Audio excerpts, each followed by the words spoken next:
জানি না বুঝি না কিছু তো মানি না মন জানে তোমাকে তোমাকে ছাড়া ফ্ল্যাশব্যাক। ক্যাপশন দেখে হয়তো আপনারা বুঝতেই পারছেন যে আজকের ব্লগটা কি নিয়ে। সো হ্যালো এভরিওয়ান, আসসালামু আলাইকুম, welcome back to my new another video. আশা করি সবাই ভালো আছেন আর আমিও আপনাদের দোয়াতে আলহামদুলিল্লাহ ভালো আছি। বেশ অনেকদিন পরে আজকে দুই বান্ধবীর একসাথে ক্লাস শেষ হয়েছে, কজ আমরা দুইজন দুই ডিপার্টমেন্টের। ক্লাস শেষ হওয়ার পর কিথি বলল চলো আজকে কোথাও যাওয়া যাক। তারপর দুইজন মিলে প্ল্যান করলাম ক্যাফেরিও বাফেটে যাব আমরা। আর সাথে এটাও বলেছে যে সে নাকি আমাকে আজকে ট্রিট দিবে। অ্যান্ড আমরা যেহেতু ক্লাস শেষ করে এসেছি, আগে থেকে কোনো প্ল্যানও ছিল না, তাই আমাদের আস্তে আস্তে একদম 2:20 মতো বেজেছিল, যেখানে 1টা থেকেই খাবারের সময় স্টার্ট। দেন আমরা সেখানে গিয়েই একটু বসে রেস্ট না নিয়েই আমরা খাবার নেওয়া শুরু করলাম। ফার্স্টেই আমরা স্যুপ নিয়েছিলাম, কজ এটা কৃথির খুবই পছন্দের একটা খাবার। আর তার সাথে নিয়েছিলাম রোল অ্যান্ড হচ্ছে অন্থন। আমরা কর্নারের একটা টেবিলে বসেছিলাম, কজ এখান থেকে বাহিরের ভিউটা অনেক সুন্দরভাবে দেখা যাচ্ছিল। এখানে বসার মেন রিজনটা হচ্ছে আমরা যাতে খাওয়ার সাথে সাথে বাহিরের ভিউটাও এনজয় করতে পারি। লিটারালি বলতে গেলে স্যুপ আমি তেমন পছন্দ করি না, বাট কৃথির জন্য নিয়েছি। দেন স্যুপ খাওয়ার পর আমরা চলে গেলাম খাবার নিতে।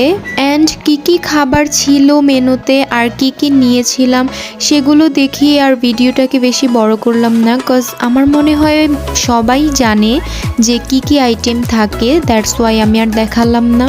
এদিকে আমরা খাওয়ার সাথে সাথে বাইরের ভিউটাকে খুব সুন্দরভাবে এনজয় করতেছিলাম। আর আমরা দুই বান্ধবী তো আছি, মানে যেখানেই যাব আমাদের গল্প কখনোই শেষ হয় না। আমার খাওয়া অলমোস্ট ডান হয়ে গিয়েছিল। দেন আমি বসে বসে একটু নিজের ভিডিও ক্লিপ নিচ্ছিলাম অ্যান্ড বসে বসে দেখছিলাম যে অনেক মোটা হয়ে গিয়েছি আজকে খেয়ে। দেন আমি আবার কৃতিকে জিজ্ঞেস করলাম তুমি বসে আছো কেন, তো ও বললো ও নাকি খেতে খেতে টায়ার্ড হয়ে গিয়েছে, দেন ও একটু রেস্ট নিচ্ছে, দেন আবার খাবে। আমার তো আর খেতে ইচ্ছে করতেছিল না, কজ আমার পেট একদম ভরে গিয়েছিল। আর একটু বেশি খেলে আমার কাছে মনে হচ্ছিল ওভারলোড হয়ে যাব। দেন আমরা কিছুক্ষণ গল্প করলাম, রেস্ট নিলাম, তারপর চলে গেলাম আমরা ডেজার্ট আইটেমের সাইডে। ডেজার্ট আইটেমে বেসিক্যালি কয়েক রকমের কেক ছিল অ্যান্ড জেলি ছিল, সাথে ছিল ফিরনি, আরও যেন কি ছিল যেটা আমি দেখিনি। অ্যাকচুয়ালি আমার আর কিছুই খেতে ইচ্ছে করতেছিল না, দ্যাটস ওয়াই আমি আর বেশি ইন্টারেস্ট নিয়ে দেখিনি যে কি আইটেম আছে। এখান থেকে বেসিক্যালি 2-3 রকমের কেক নিয়েছিলাম, সাথে নিয়েছিলাম জেলি। আর কৃথি ওই পাশে দাঁড়িয়ে দাঁড়িয়ে ফিরনি নিচ্ছিল। অ্যাকচুয়ালি ফার্স্টেও একদমই খেতে চায়নি, তারপরে সেটা টেস্টটা দেখার জন্য আবার গিয়েছিল নিতে। আই থিঙ্ক সেখানে 3 রকমের ফিরনি ছিল, পাশে ছিল ফুচকা। সত্যি কথা বলতে গেলে আমার ফুচকাটা দেখে অনেক বেশি লোভ লেগেছিল। আর এই পাশে ছিল গোলাপ জামুন। আর কি আর বলবো ভাই, মিষ্টি তো আমার অলওয়েজ ফেভারিট, আমি মিষ্টি অনেক বেশি পছন্দ করি। বাট ওই যে একটা কথা আছে না, পেট যদি ভরা থাকে তাহলে দুনিয়ার কোনো খাবারই আর খেতে ইচ্ছা করে না, সেটা ভালোই লাগে না।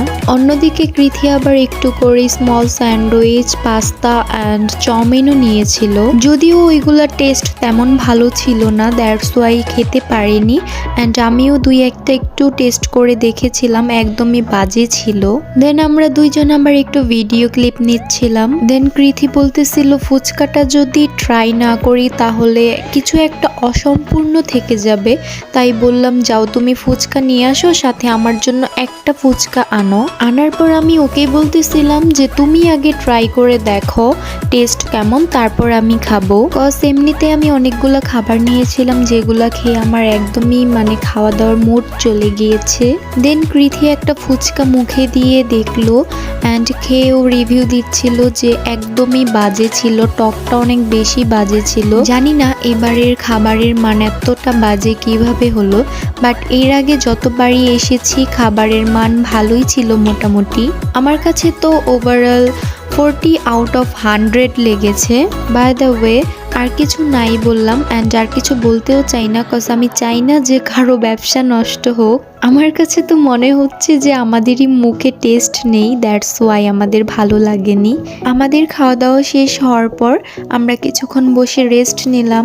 দেন হচ্ছে আবার কৃথি একটু টাচ আপ করতে আসবে, দেন এখানে আমরা এসে একটু ভিডিও ক্লিপ নিচ্ছিলাম। এই ভিডিওটার আরও অনেক ভিডিও বাকি আছে, যেটা ভাবতেছি পার্ট 2-তে দেব, কারণ এটাতে দিলে অনেক বেশি বড় হয়ে যাবে। যাবে। তো আমি চাই না যে এত লং ভিডিও করে আপনাদের বোরিং ফিল করাতে। সো এভরিওয়ান, আজকের ভিডিওটি এই পর্যন্তই। যারা আমার পেজটিকে এখনো ফলো দেননি তারা অবশ্যই ফলো দিয়ে পাশে থাকবেন। সবাই ভালো থাকবেন, সুস্থ থাকবেন, and thanks for watching. Tata, bye bye, আল্লাহ হাফেজ।